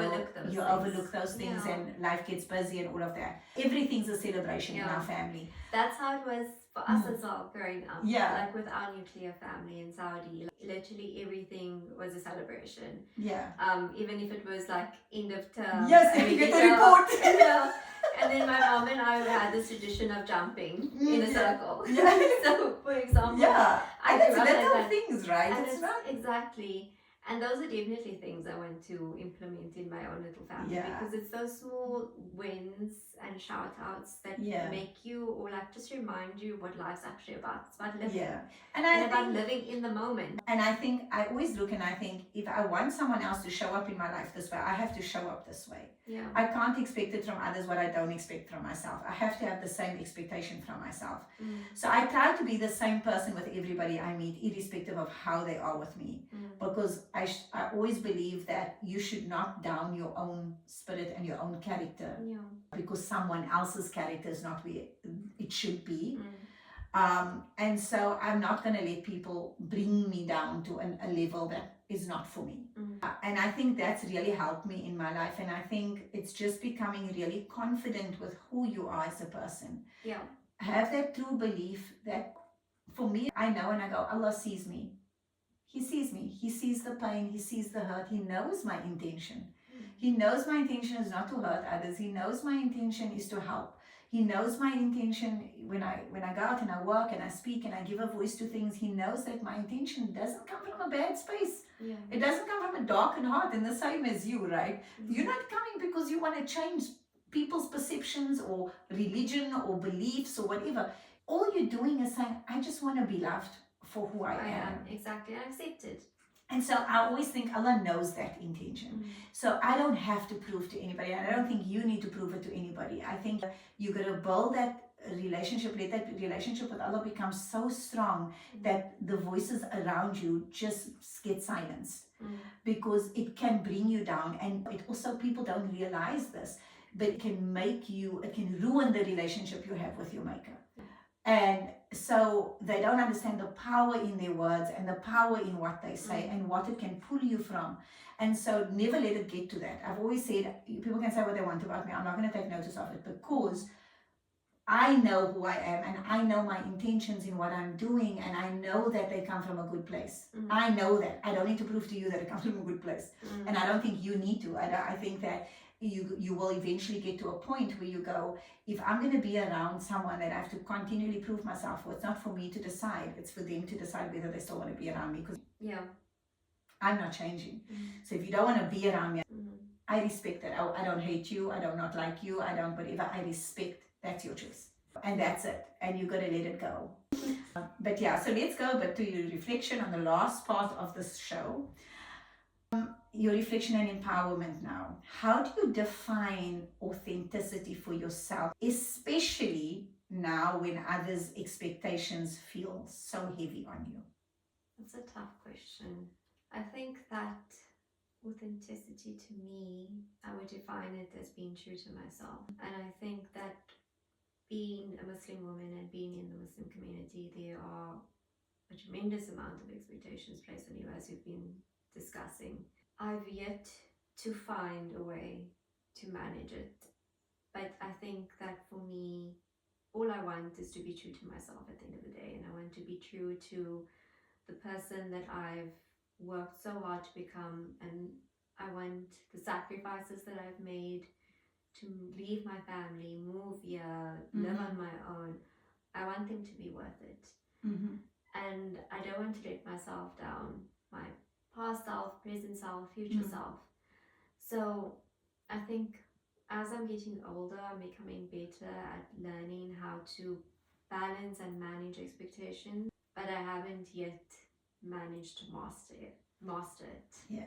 I think just know, the way I explain it to people is that this world is one massive puzzle. You are just one of the pieces. If you are not being you and you're trying to be someone else, you will never help to complete the puzzle of this world. You've been molded, like I said earlier, by the way you were raised, by the country you were raised in. It was chosen for you. People always say, oh no, God is in charge of everything, God's done everything. But then when you say, but I've been raised this way, no, but that's not what God wants. Why did he raise me that way? If he wanted to mold me a certain way, he needed to put you in a certain country, in a certain family, in a certain way to create the person that you are today. Now, if you choose not to show up as that, then you're saying he made a mistake. And we both know he doesn't make mistakes. He chose what he chose for you. He chose what you're doing today. You got it because of him. You're not doing it just on your own. You in that space because he chose you to be in that space. He needed you in that space, not me, not someone else. He chose you. And if you keep trying to show up being someone else, then you don't fit into that puzzle piece anymore, because that puzzle piece is just you. That's so true. That's really so true. And the reason our world is in chaos as it is right now, because everybody's trying to be someone else, and that puzzle piece is just not getting filled. People are not filling their pieces of the puzzle because everybody's trying to be like someone else or try to conform to what other people want, rather than how you were created to be. The strengths you have is unique to you. You can have 4 people doing exactly the same job as you, but not doing the same job like you doing it. Yeah, or the way I'm doing it. The way you're choosing to do it. That's what stands out. That's what always going to be the deciding factor. So no matter what space you go in, remind yourself, I am fulfilling what my maker has wanted from me. And maybe no matter which communities you're in, which families you're in, maybe you are supposed to challenge them. Maybe you are bringing things to the surface that they have not wanted to see in a long time, and that's your role. And if you conform, you're not going to fulfill that either. Absolutely, that's true. So, but I think it's difficult for me. I think we also spoke about this, when to pick your battles, and some people you just can't have. Sometimes it's not your battle, sometimes it's simply your presence. Sometimes just know it's your presence. Yeah. Sometimes it's you simply being present. Say nothing, but your power can be in your silence also. Yeah. Silence sometimes say a lot more than what words ever could. And you got to remember that. Your power is in what you don't say sometimes. It's not always in what you do say. And you'll be amazed at how people change simply by your silence. You know, when somebody's giving you a lot of insults and they throw a lot of insults at you, if you say nothing back to them, they don't know where to go with that because they're fueled by what you say. And so the less you say, the more powerful you actually are. So when you're picking your battles, know that silence is also a power.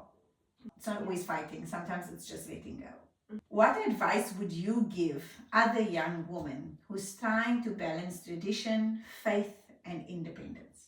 I think a big thing for me would be to stay true to who you are, to stay authentic to who you are, and to never let anyone else dim your light. And I think that sitting with yourself is a very crucial first step to figuring out who it is that you are and who it is that you want to become.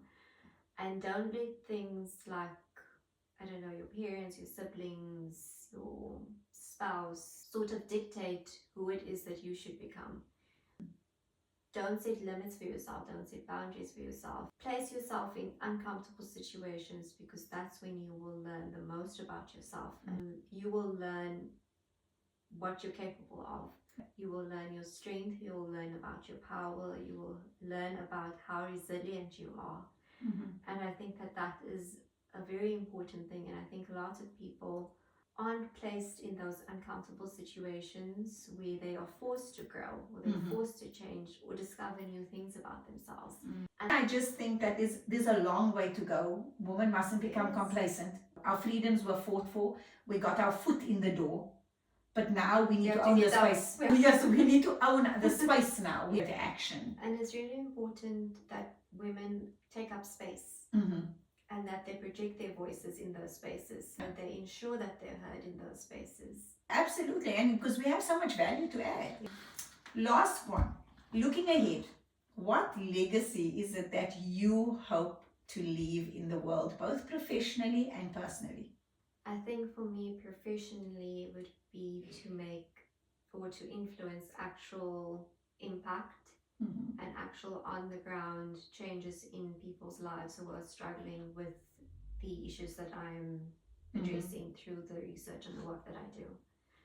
And I think also to influence and to encourage young girls to enter this space and to continue the work that I'm doing, because I think it's so very, very important, and I think that there are not enough women in the space at the moment doing the work that I'm doing. And I think that we really do need to pay more attention to our women and children, not only in the Muslim community but around the world. I think if we look at Palestine, for instance, the women and the children are suffering, I feel, the most. Yeah. They are the ones who are bearing the brunt of the repercussions of the genocide that's happening there. And it's not only there, it's in so many countries and so many areas and places.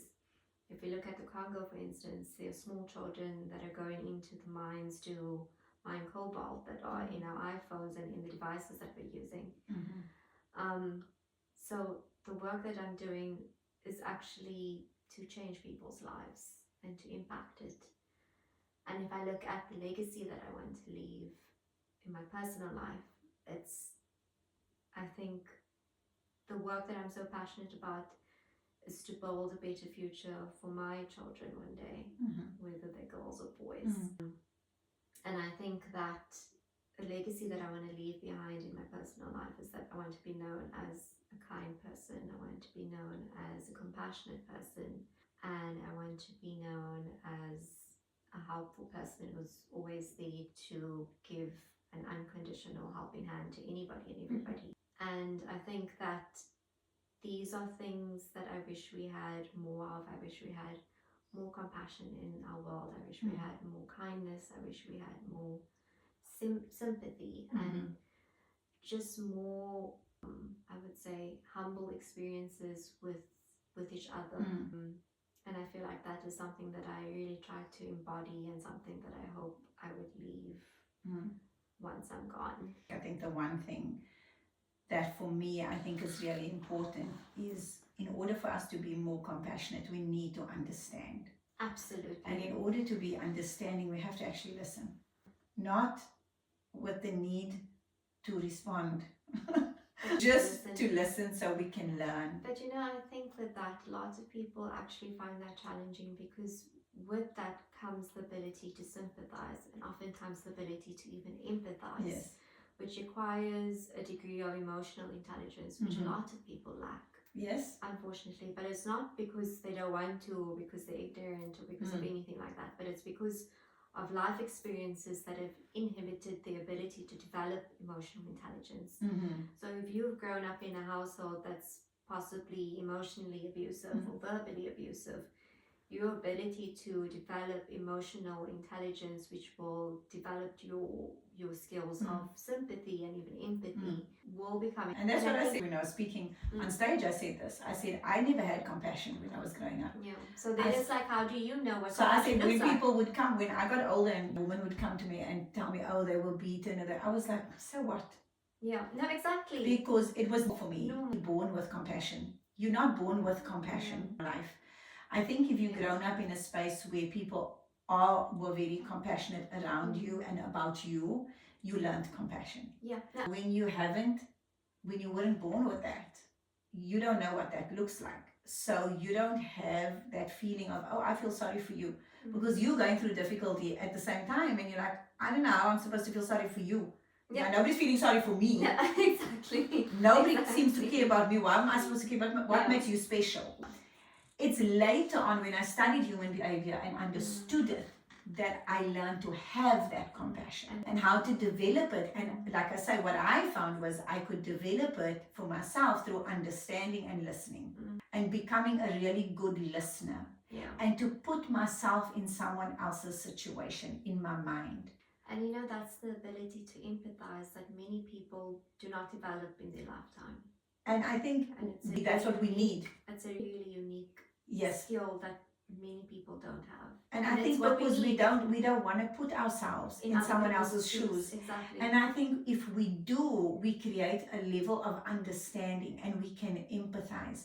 But there's a difference because empathizing is a feeling that we have. Yeah, and sympathizing is something yes, different. And sympathizing is different. But compassion is action.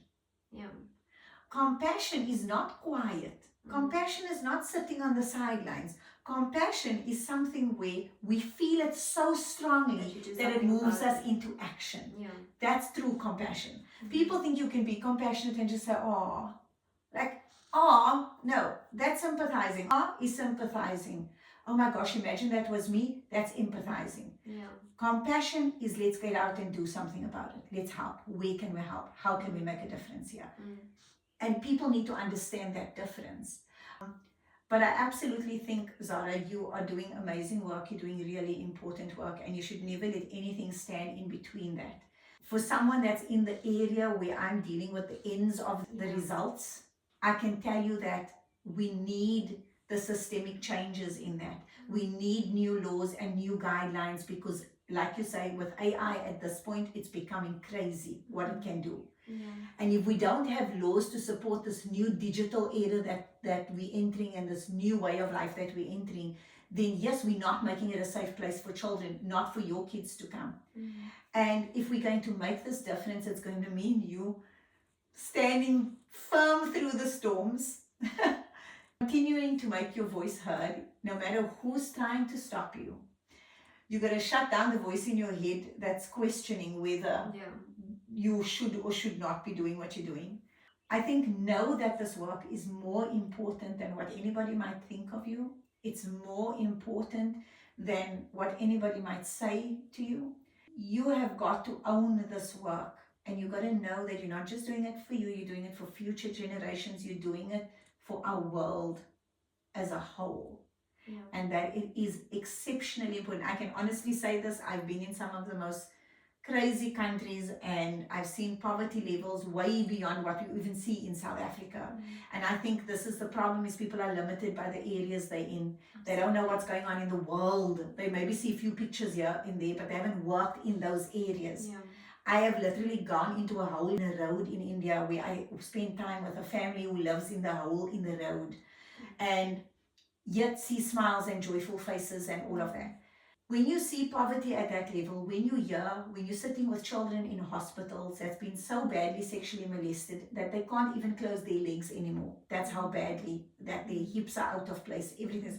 When you're sitting with these kids, when you're sitting in a home with sexually girls that's been trafficked and children that's been, even boys that's been trafficked, and you're watching them trying to navigate life with a nervous system that's buggered, when you're seeing that, then I know the work you're doing is important. Yeah. And I know that it's so necessary to do what you're doing. So please, I hope that you don't stop, and I hope you keep going, because the fight is everywhere for all of us. We're all doing our share in the spaces that we're in. And I think you're in a space where you can really create that change, where you can really start making a change from the top levels. And I applaud you for what you do, and I thank you for what you do, and I thank you for still staying around and still sticking with it, no matter what challenges you're facing, that you're still showing up for the kids and the women in this world.